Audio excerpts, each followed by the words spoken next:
All right, so today we're going to be looking at transformative education. Oh, very cool. And we're going to be doing a deep dive into the book Masterclass in Transformative Education by Zenson Tran. So Awesome. have you had a chance to look at it? I have, yeah. It's a great resource, actually. Yeah, and we really wanted to focus on how to create learning experiences that stick. All right. So, I mean, that's really kind of the mission of this deep dive is to really extract the key takeaways Yeah, absolutely. that folks can use, whether they're teachers or trainers or just someone who's passionate about learning. And I think this book does a really good job of giving you a roadmap. You know, Yeah. it lays out a framework called Educate, Right. and it takes you step by step through the process of designing these transformative learning experiences. And I think what's really fascinating is that it starts with empathy as the Yeah, foundation. that's so key. And it's something that I think a lot of educators might overlook. You know, Yeah. we get so caught up in the content and the delivery that we forget about the learners themselves Mm. and their needs and their anxieties and their fears. And the book has this great story about a corporate trainer named Grace. Oh, yeah. I remember Grace. So Grace is kind of stuck in a rut. Right. She's been doing these onboarding presentations for years. Death by PowerPoint, the Exactly. dreaded onboarding presentation. But then she discovers this transformative education thing, and it totally changes her approach. So what did she change? Well, she realized that her presentations were all about policies and procedures, Right. but they were totally missing the mark in terms of addressing the real challenges Uh-huh. that new hires face.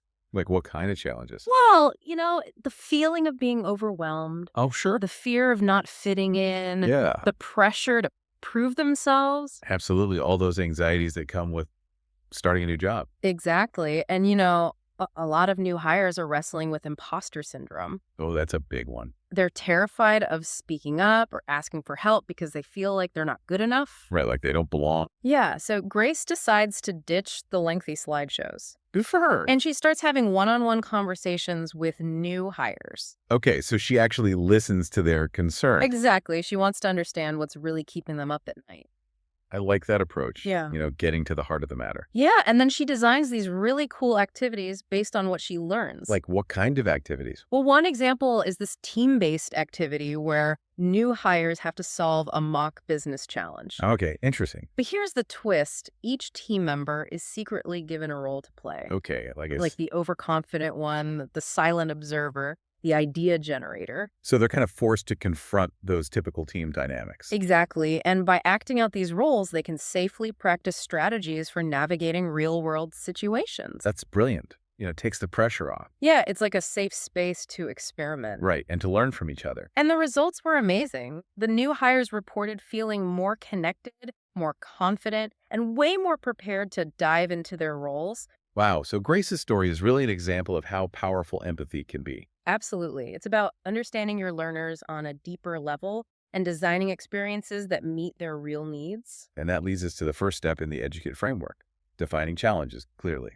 Defining the problem seems pretty obvious, though. It does, but you'd be surprised how often people skip this step. Really? Oh, yeah, we tend to jump to solutions before fully understanding the problem.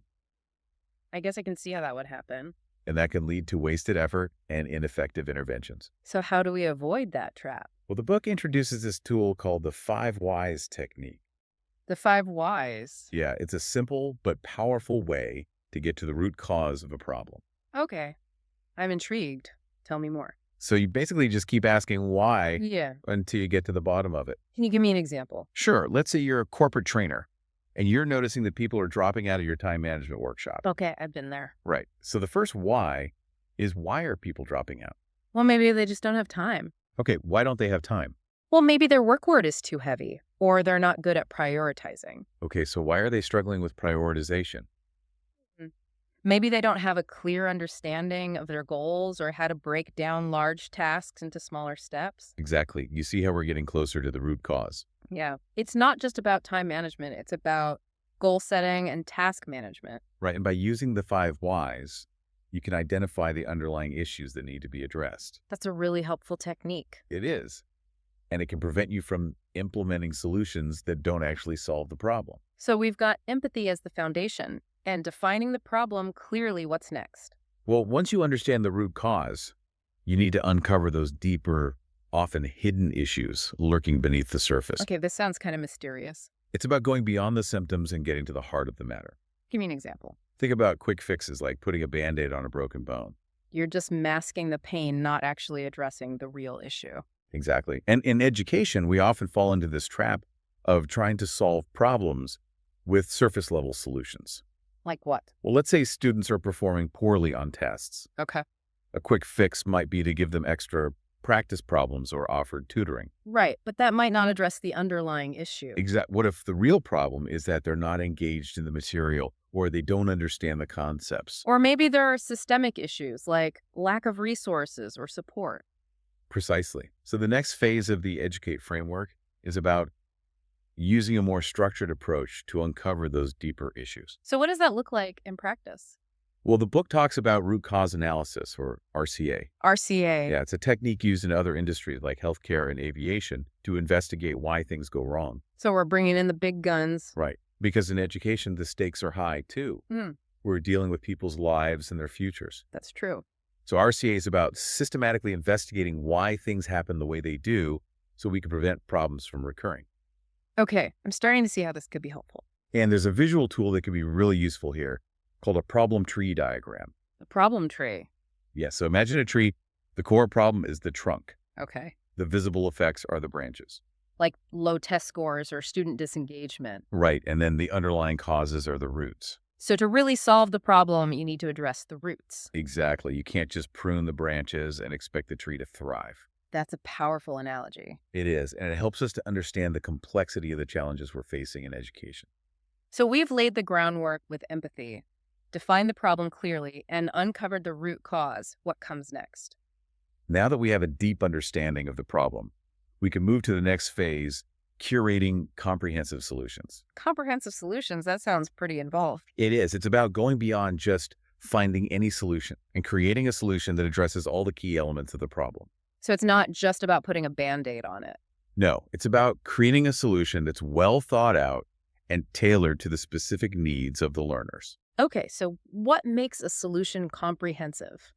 The book describes 4 key qualities: depth, relevance, practicality, and adaptability. Okay, let's break those down. So depth means that the solution addresses the root causes, not just the surface level symptoms. Right, we talked about that. Relevance means that the solution resonates with the learner's needs and goals.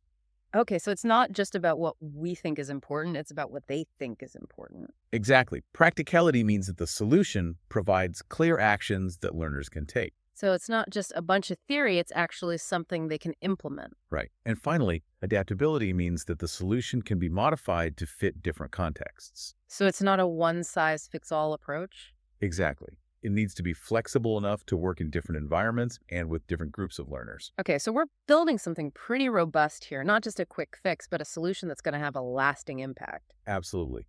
And to make these solutions even more effective, Zenson Tran emphasizes the importance of going beyond just facts. Okay, so what else do we need? We need to incorporate different types of knowledge to create truly enriching learning experiences. Can you give me an example? Sure. Let's say you're teaching a history lesson about the Civil War. Okay. Now, you could just present the dates, the battles, the key figures. That's factual knowledge. Right. But to really bring the Civil War to life, you could also include firsthand accounts from soldiers. That would be powerful. It is. That's experiential knowledge. You could show them photographs or videos from that time period. Visuals always help. Absolutely. And you could even have them read letters written by people who lived through the war. So we're bringing in different perspectives and different ways of knowing. Exactly. And by layering these different types of knowledge, you create a much richer and more engaging learning experience. Starting to see how this all fits together. It's about moving beyond information transfer and towards a more holistic approach to education. I like that. It's about creating experiences that engage the head, the heart, and the hands.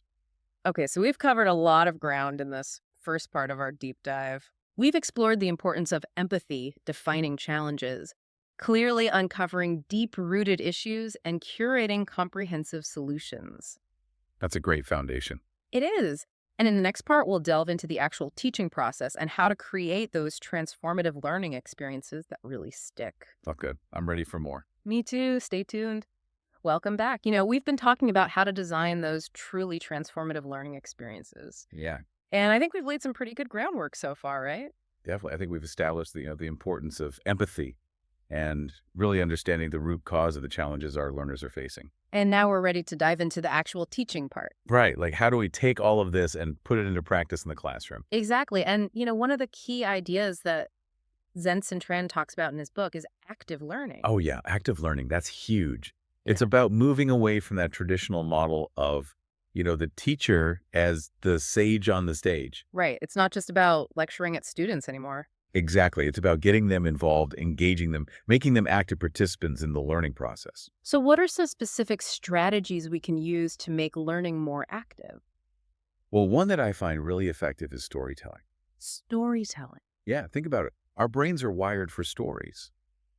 We remember information better when it's presented in a narrative format. I guess that makes sense. I mean, everyone loves a good story. Right. And stories help us to connect with the material on an emotional level. So, it's not just about dry facts and figures. No, it's about making the learning come alive.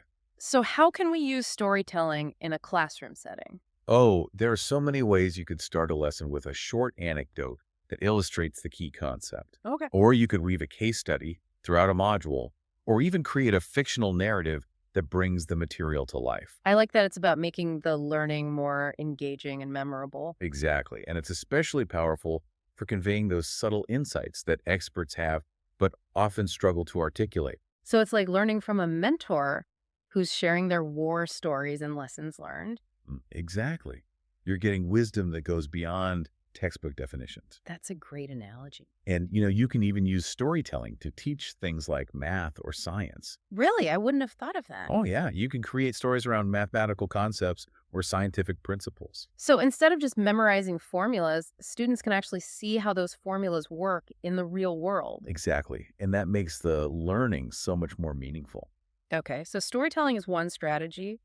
What else have we got? Another powerful one is problem-based learning. Okay, I've heard of that, but I'm not sure I fully understand. Basically, you present students with a real-world problem that they have to solve. So, it's like a hands-on learning experience. Exactly. They have to apply the concepts they're learning to a real-life situation. Can you give me an example? Sure. Let's say you're teaching a marketing class. Okay. You could challenge your students to develop a marketing plan for a local business that's struggling. So, they're not just learning about marketing in theory, they're actually doing it. Exactly. They're conducting market research, analyzing the competition, developing a strategy. Wow, that sounds like a lot of work. It is, but it's also incredibly engaging and motivating. I bet the students would be way more invested in the learning process. Absolutely, because they can see how the concepts they're learning apply to the real world. And they're getting real world experience. Right. And that's something they can put on their resumes. Okay, I'm sold on problem-based learning. What else? Another interesting approach is the flipped classroom. The flipped classroom. Yeah. Have you heard of that one? I have, but I'm not sure I fully understand it. So in a traditional classroom, you spend class time listening to lectures, and then you go home and do your homework. Right. In a flipped classroom, you flip that model. Oh, I see. So students watch lectures or read materials at home. Okay. And then class time is used for more interactive activities like discussions or problem solving. So, it's like the homework comes first. Exactly. And this can be really effective because it allows students to learn at their own pace. They can rewind the lectures or pause to take notes. Right. And it frees up class time for more engaging and collaborative activities. I like that it's about using class time more effectively. Exactly. And it also gives students more control over their own learning. Okay, so we've got storytelling, problem-based learning, and flipped classrooms. Those are just a few examples of active learning strategies. And they all sound great, but I'm wondering, where do we go from here? Well, once you've got learners engaged, the next step is to help them reach mastery. Mastery. That sounds pretty ambitious. It is, but it's not unattainable. So, what does mastery mean in this context? It's about going beyond just knowing something. It's about understanding it deeply and being able to apply it skillfully. So, it's not just about memorizing facts or passing a test, No, it's about truly owning the knowledge. and being able to use it in the real world. Exactly. And the Educate framework highlights 3 key elements that are essential for fostering mastery. Okay, I'm all ears. What are they? They are real-world applications, iterative practice, and reflection. Those sound like solid pillars for building mastery. They are, and we'll dive into each of those in more detail next part of our deep dive. I'm excited to learn more. Me too. Stay tuned. All right, so we're back. And, we've covered a lot of ground in this deep dive into transformative education. We have. And now we're at the final stage of the Educate framework, and this one's a real head scratcher. It's kind of a radical idea, but it's also incredibly powerful. So what is it?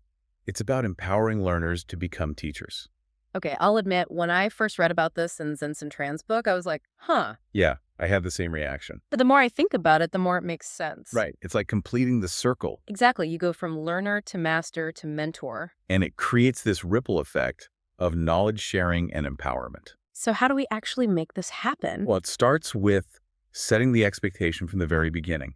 Okay, so right from the start, we're telling our learners, hey, you're going to be teaching this stuff too. Exactly. You're not just here to absorb information, you're here to share it. So we're creating a culture of knowledge sharing. Precisely.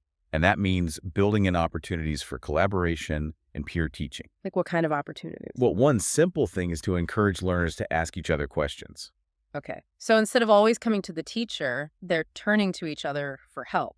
Exactly. And you can also create structured activities that put learners in a teaching role. Can you give me some examples? Sure, peer mentorship programs are a great way to do this. So you pair more experienced learners with those who are newer to the topic. Right. And the more experienced learners get to practice their teaching skills, while the newer learners get personalized support. I like that it's a win-win. It is. And you can also design group projects where different learners take the lead on different aspects. So they're sharing their expertise with each other. Exactly. And you can even assign tasks that specifically focus on teaching. Well, you could ask learners to create a short tutorial video explaining a concept they've learned. So they're not just consuming information, they're producing it. Right. Or you could have them design a mini lesson to present to their peers. Okay, so we're really putting them in the teacher's shoes. Exactly. And these types of activities not only reinforce their own understanding, but they also help them develop valuable communication and leadership skills. And I bet it's pretty empowering for the learners, too. Oh, absolutely. It gives them a sense of ownership over their learning. And it helps them to see themselves as experts. Right. And when you see yourself as an expert, you're more likely to continue learning and growing. So this whole empowering learners to become teachers thing, it's really about fostering that love of lifelong learning, It is. And it's about creating a more dynamic and engaging learning environment. where everyone is both a teacher and a learner. Exactly. And that's what transformative education is all about. Well, this has been an incredible deep dive. We've explored so many powerful ideas and strategies for creating learning experiences that truly stick. And I hope our listeners are feeling inspired to put some of these ideas into practice. Me too. Yeah. You know, whether you're a teacher, a trainer, or a parent, or just someone who's passionate about learning, there's something here for everyone. Absolutely. We can Yeah. all benefit from embracing these principles of transformative education. So that's it for our deep dive into a masterclass in transformative education by Zenson Tran. Thanks for joining us. We hope you enjoyed it, and be sure to check out the book for more insights and inspiration. Keep learning, keep growing, and keep transforming.